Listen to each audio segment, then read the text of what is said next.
Hey, welcome to the table. So I had started to play and made serious mistakes, not in the rules, believe it or not, but in noise in my home and stuff like that. So I decided to start over. But what I wanted to make clear was the part that you missed was that I drew my target card and I spent 2 SO points to draw another one. So the first card I drew was this one, a secondary. And I'm going to lose a VP at the end of each day. And then here I drew a surface fleet, which is a pretty difficult target. The reason I had to spend, 2 SO points to draw this second target card is my recon value is only 1 over here. So, that's the biggest issue. So I divvied out my pilots, and I have only one weight point canceller, and what this surface fleet does is it increases the weight point penalty of all other targets. So we're going to do this target first, and I'm going to set this one aside, and we're going to assign our free weight point thing to this target. Both of them only cost 1 weight point, but I'm going to at least do this one for free. And if I can destroy this target, then I reduce the penalty or get rid of that penalty on the other one. So what I did was over here I have an AWACS assigned, and then I have Haas and Buzz, 2 of the lighter bombers, and then Extra is coming along on this mission to help out. He doesn't count as one of the 4, and AWACS doesn't either. And then we have our Prowler, and then 1 Tomcat to help out, and we're going to use Farm Boy to help out there. And the AWACS that's assigned is going to give a +1 to all anti-air and anti-ground rolls. So over here, we have 2 Tomcats, we have 2 of the Intruders, and then we have a Prowler and, of course, our AWACS. And so that's really all you missed. So now we basically selected the target. I already started to arm my aircraft, but I need to determine and place sights, and then I can finish up what I'm going to do here. So there's our target, and just so you can see, it's pretty nasty. It's a 2 sights in all the approaches, and then 3 in the center. So let's do the 3 in the center first. 1, 2, 3, and then these are the 2 sights. We'll just go around and place everything first, and then we'll sort it out. Okay, so what I'm looking for when I do this is, for example, this one here has a range of 0. It does shoot high and low, but it's a range of 0. So I move it over to the side because I can completely ignore that one as long as I don't fly into that approach. But this one has a range of 1, so he's a little pesky, so we're going to have to deal with him. Okay, and then we got to do similar things so this one has a range of 2, so he's very pesky. And this one has a range of 3, super pesky. So those 2 are not fun. And then we have here another range of 3, a range of 1, but the good news is they're all radar. And then this one is not a range of 1, it's a small, and I just set it off to the side. Then along the top here, we have a range of 1, and we have another small. So we can set that off to the side. Then along the side, we got another small and a range of 1. So quite a few ranges of 1s and some big range guys over here. So first thing to point out, any range 3 in the center can hit anywhere on the board. There's nowhere safe. This one here at a range 3, if you start on the other side of the board, 1, 2, 3, the closest you can get is here. So you could be safe at the start of the game against this range 3 if you wanted to come in this way. Now, I started to equip my planes with things, and this target is a vehicle target. It has 12 hit points, so it takes 12 hits to destroy, and I need a +1 hit according to the infrastructure on the scenario sheet. So I have these AGM-65s, which give a +3 against vehicles, but I still need a big 7 or 10 to hit. That's not easy to do. And so right now I have 8 points of bombs set aside for this. Like I could just use, I don't know, Mark 83s, which are also 2 points, and I can hit with a 5, 7, and 10. So for example, this. That hits with a 5, 7, and 10, but I don't get a +3, of course, to my die roll like I do with the vehicle one. And so there's other choices is what I'm trying to say. My big dilemma is what to do with them, because let's say I want an ECM pod. Well, then I'll take one AGM-88 so they can help take out radar sites, right? Then do I want 2 more AGM-88s because there's a lot of radar sites? And my answer is no. Even though I want them, I'm going to need another AGM-65. I think 13 hit points is a lot of hit points. So I need all the help I can get. So for both of these guys, I'm going to have to load 5 AGM-65s, so they're going to be able to take an ECM pod and an AGM-88, and that's it. Now, the question is do I get rid of the ECM pod, which is always dangerous stuff. But I may need to, because the Crunch, the Prowler, is going to have 4 AGM-88. So we got a big threat here. We have a threat here, but we could start on this side to ignore it. This one's a threat, but not until we move in. So we can ignore it on the first turn. So let's say Crunch takes out 1. Then on the next turn, Crunch takes out 2, or 2.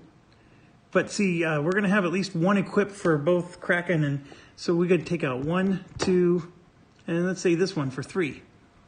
Then we're going to take out 1, and then 1, and then we're going to be 1 short. We're actually going to be 2 short. So we don't have enough turns to take everything down. However, this AGM-65 can be shot while at high altitude. See, you can be high altitude, and the range is 2. So we can move to here and shoot 1, 2, and hit the target. So when we're sitting here, we're out of range of this, this, and this. I think we're good. So that's what I'm going to do. We're only going to equip 1 AGM-88 on each mullet. And then everyone's going to be high. I mean, it is the 80s after all. And we're going to go ahead and start on this side. Right along there.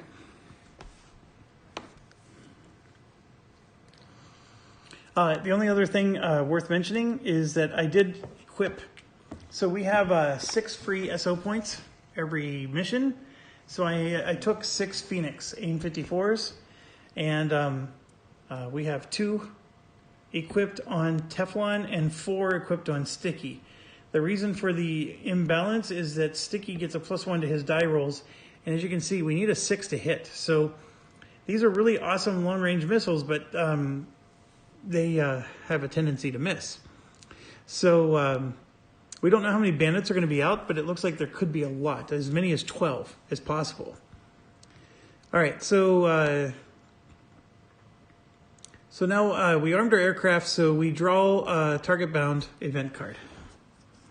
So here we go. So we have a short-range threat. Roll 3 attacks against random aircraft, blah, blah, blah. So our AWACS lets us ignore any event on a roll of a 4 or better. And that was a 9. So we get to ignore that event. All right, then we place our aircraft, which I already did. And then we determine and place bandits. So this is a big drum roll kind of situation. I'm going to place them on the outside because you know how I'm lazy. I just grab a bunch. So what we do is we're putting 3 in the middle. So 1, 2, 3, and then 1, 2 on the outside, and then 1, 2, 1, 2, and 1, 2. All right, I like the no bandits. So we got none from the south. We got 1 here. A nasty one, in fact. We got 2 over the target. We got 1 there. And boy, we drew a lot of no bandits. Okay, so then after we do that, we do the intel air adjustment. So what does that mean? What that means is right here, +2 center bandits. So we got to draw 2 more for the center. So out of the 12, how many did we get? We got 1, 2, 3, 4 out of 12. That's actually pretty average. There's a lot of no bandits out there. So there's a bandit and there's a no bandit. So they eked in 1 more. All right, so let's look at the situation again. We already looked at the ground targets, so now let's look at the, this guy's a threat for sure, range 4. This is a range 2, can't hit us in the beginning, but will be a threat. Same with this one, same with this one. This one is a range 1. So we have only 1 bandit that's a threat at the start. So when we do, so next is going to be the over target event. So let's do that. At the start of each turn, roll a die. If an 8 or more, destroy any one site. I'm going to take that. I'm not going to cancel that one. So if I get an 8 or better, I just get to destroy a site. Okay. So next is the Phoenix missiles attacks. So we have to assign all the Phoenix. So what I'm going to do with Teflon, any Phoenix that he assigns, I'm going to put over the front of the chip like this. And then any thing that comes from Sticky, we're going to put on the bottom. So that way you know which pilot is which for their missiles. And the reason it matters is Teflon gets a +0 to his die roll. He needs to roll 6 or better. Sticky gets a +1 and needs to roll 6 or better. The odds are not in our favor. So we're not doing great in the Hunger Games here. And Teflon, I get a +2 to my die roll. So Teflon's going to go after this one. And then I get a +1 to my die roll for any of these 3. So Teflon will go after one of those.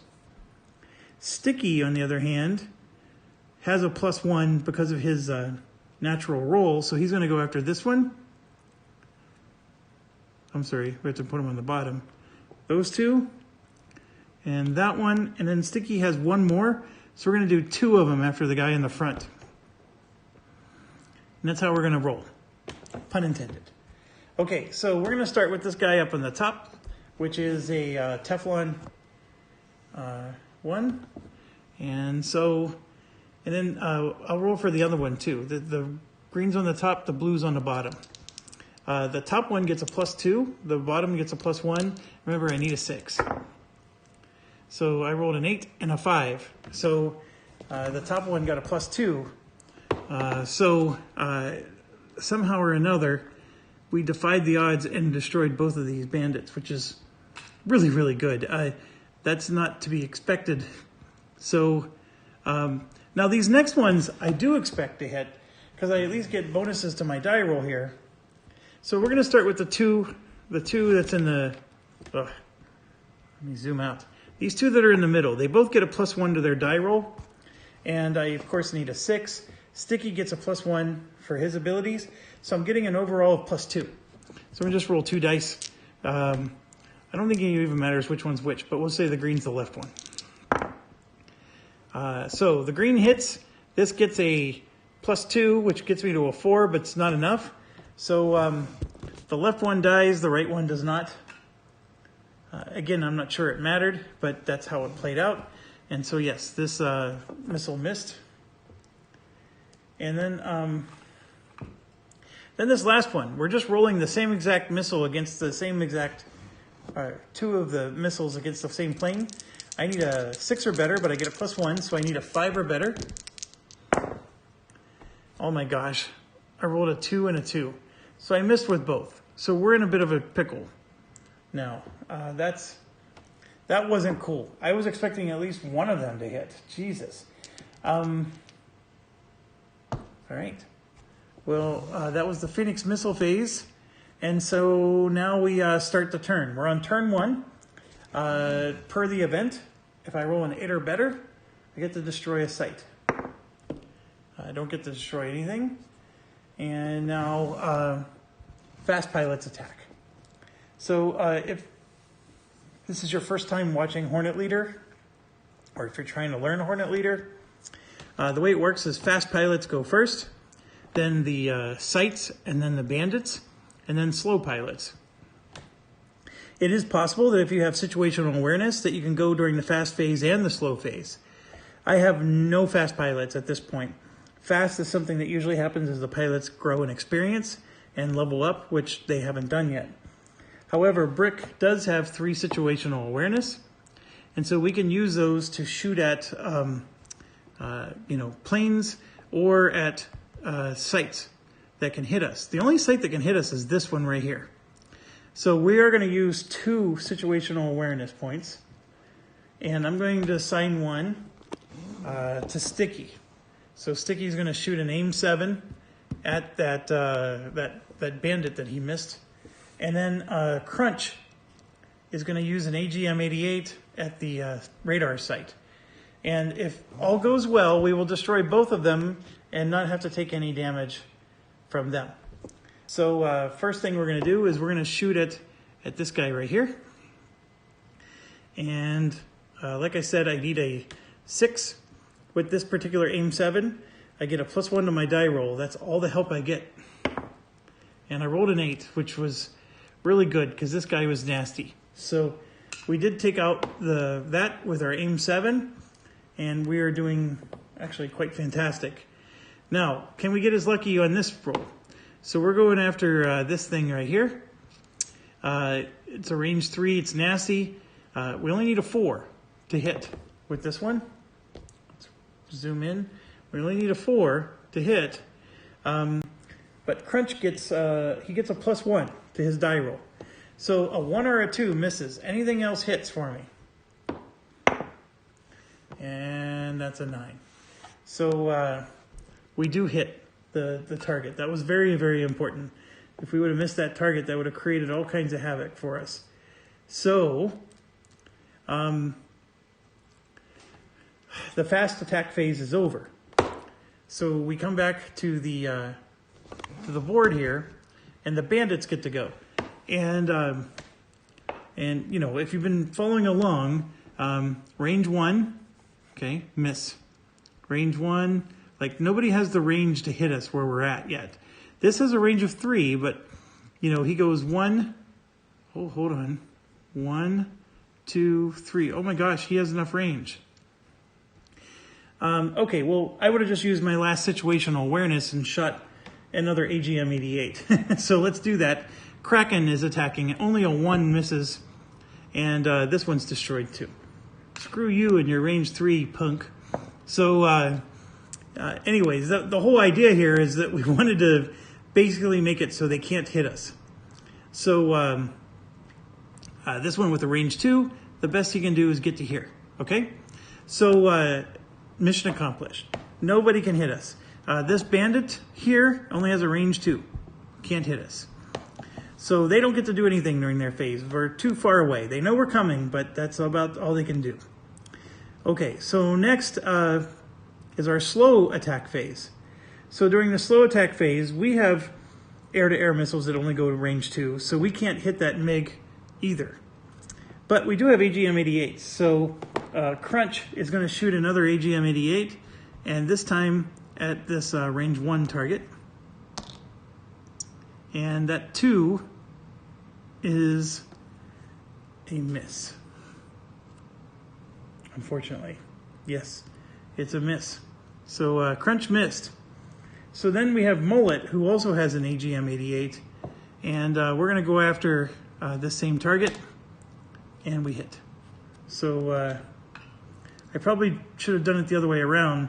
So if Mullet would have gone after this one, The other one, we needed to take this one out, and it gets a +2 to your die roll. So I'm going to kill this and just write it off as I'm not thinking. Because I should have attacked this one with Mullet first, because Mullet gets a +2 to his die roll. This gives you a +2, which would have helped Crunch. So I'm going to take them both down, because my dice rolls would have been good enough had I just paused it long enough to figure out what to do. I know that's retconning, I get it, but trust me, when you're recording and thinking about everything, you do forget these things. Or overlook them is the right word. Okay, I don't have any more AGM-88s, because remember I opted to take more missiles with me. So what I'm essentially doing is we're at the end of the turn, and so we're going to move forward to here. So we're coming in for the kill, and the bandits then get to move. This guy is a range 2, so he's not going to move because we moved into his range. So he stays where he is, and he would have moved if we were still out of range. So now we move to turn 2. So I get to roll, and an 8 or better, destroy a site. I rolled a 10. So which one should we destroy? I will destroy this one over the target.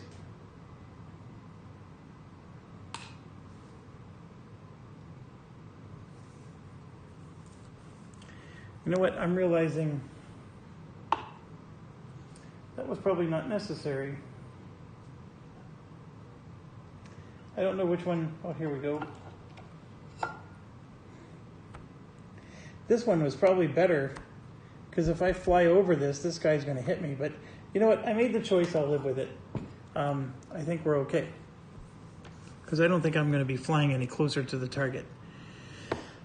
All right. I used up all my situational awareness, and unfortunately, I have no fast pilots, and so this guy is going to get to attack. That's a bandit. So let's roll to see who he's going to attack. And I have 6 planes, so 1 to 6. I'm just going to re-roll for anything else. And of course, I'm rolling a lot of 8s. And a 10. Boy, why don't I roll these when I need to? There we go. There's a 5. 1, 2, 3, 4, 5. He's attacking Sticky. Okay, I have an ECM pod. I need a 6 or better, and I did get a 6. So what the ECM pod does is that it negates him. So he doesn't even get to fire his attack.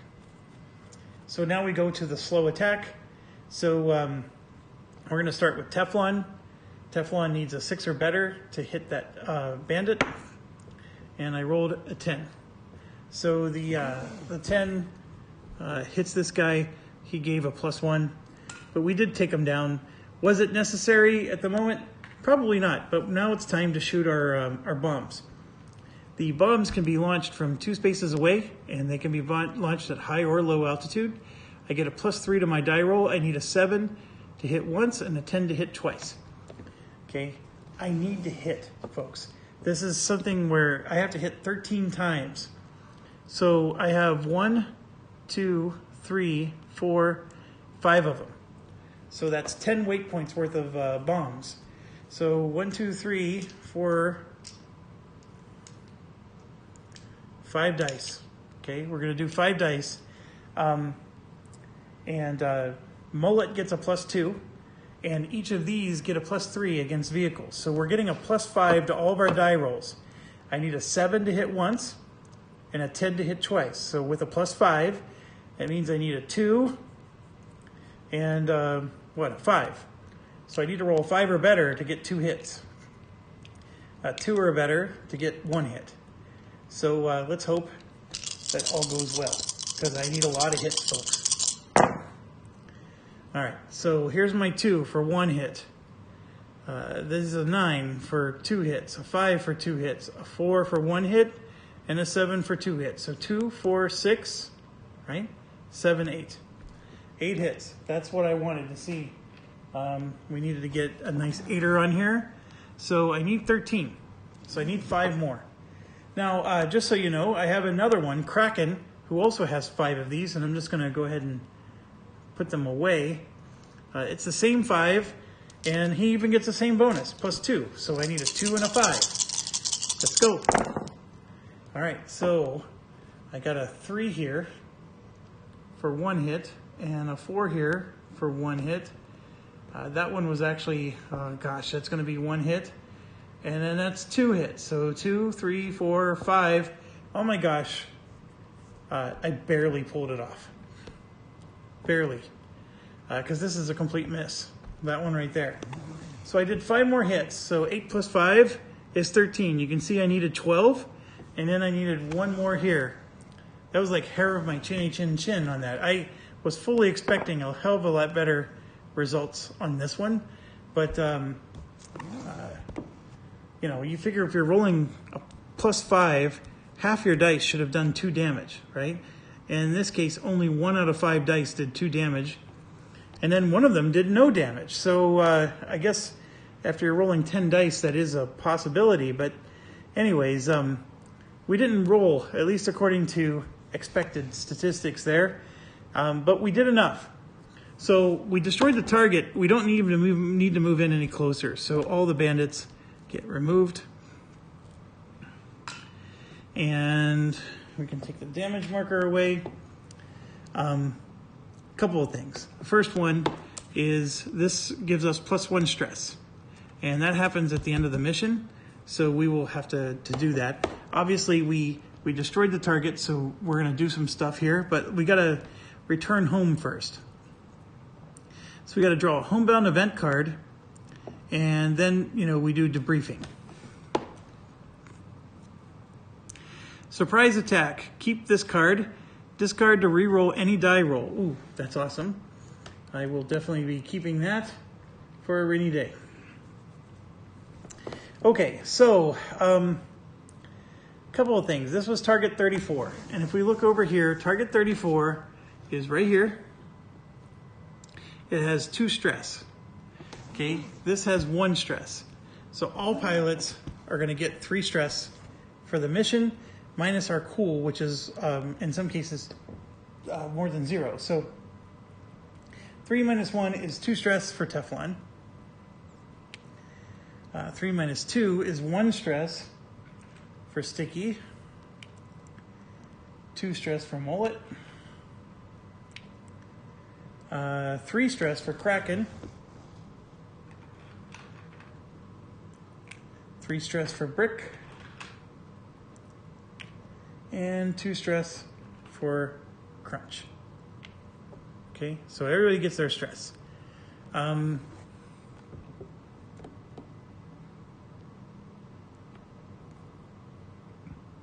Yeah, so let's get out our little sheet here. I probably need something a little stiffer to write on. I need a stiffer drink. Let's see, what would be good for writing? Actually, the game board. This is the original game board. Let's use that. Okay. First thing I like to do is we have to write down what target. So on day 1, we went after target 34. And then that slash just means that we did 2 targets that day, right?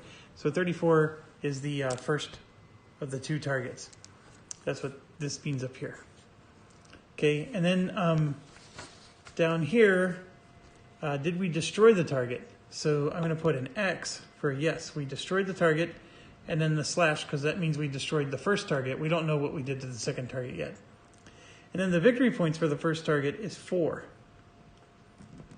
Okay, so we're going to go ahead and put that in, and that's 4 victory points. And then what I like to do is I write down here the total victory points for the day. But we obviously don't know that either. So then, as far as experience points go, just for participating in the mission, you always get 1, and then if you destroy the target, you get another. So Teflon, for example, got 2 experience points.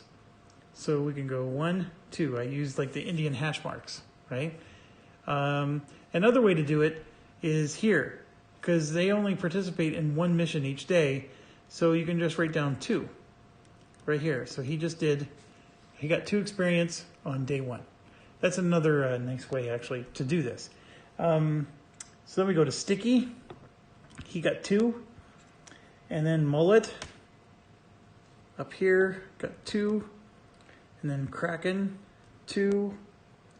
and then brick, 2, and crunch, 2. So then we just check to see if anybody got promoted. Teflon needs 3 to get promoted, so he's close, but no cigar. So that's it for the mission and the stress and all that jazz. And now I'm just bringing back my my pilots, putting their stuff away, which sometimes feels like the most time-consuming part of this. Okay, we're done with recording here, but now we got to go to the portion where we get some of our rewards. So when you defeat a target like this, you get rewards. And what do I mean by rewards? Let me zoom out. So first thing we get to adjust the recon track by 2 and the intel track by 2. And then of course, if there was a reward down here, we would get that as well. That didn't happen, but I will keep the card separate because if you ever screw up and you want to recount your score, just keep this in a separate pile. Don't put it in your discard pile. It's a destroyed pile. And because if you actually draw a target card but choose not to go after the target, it goes into a discard pile. That's the only reason why I mentioned that. So what do I mean by recon 2, intel 2? Well, what happens is this just moves 1, 2. And then see the little arrows here? That means this is the active 1. And then it said intel 2, so 1, 2. So we went from getting 2 extra center bandits in every mission to no change. So that one target helped us. And it immediately applies to the next target. So we're now going to, do the same rinse and repeat for the Scud launchers. And of course, this is mission number 2, and I will do that on another video. So thanks for watching, and as always, stay awesome.